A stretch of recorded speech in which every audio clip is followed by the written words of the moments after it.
tahun dah batuk.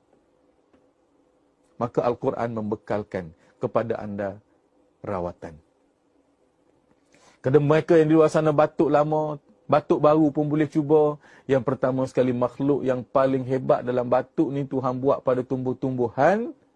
Tuan-tuan pun kenal benda ni. Namanya bunga cengkeh. Bunga cengkeh, semua orang kenal bunga cengkeh. Beli bunga cengkeh tu 40 kuntum. Bukanlah 40 kuntum satu baldi bunga cengkeh. Dia sikit je buah atas tapak tangan kita ni. Letak dalam bekas. Baca Fatihah jangan lupa. Baca ayat kursi. Baca satu ayat dalam Al-Quranul Karim. Yang mana batuk ni daripada dada, daripada paru-paru kita, esophagus dan sebagainya. Maka di mana ayat membicarakan tentang dada manusia, penyakit dalam dada manusia ini. Satu ayat yang berbunyi, tuan-tuan dan puan-puan. Ikut saya baca boleh tak, tuan-tuan? Boleh pahala, boleh ubat. Saya nak baca ayat ni, siapa batuk, nak letak tangan kat dada, baca pun boleh, ganti ubat batuk. Nak baca pada bunga cengkeh, lagi bagus. Letak tangan kat dada, ikut saya baca. Sila penonton. Bismillahirrahmanirrahim. Wa shifa'un lima fis sudur.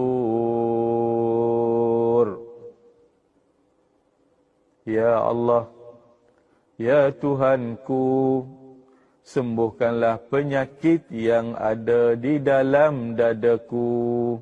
Sekali lagi saya baca.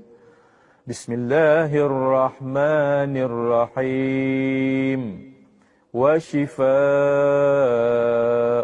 lima fis sudur. Selamat mencuba, tuan-tuan dan puan-puan. Surah Yunus ayat 57.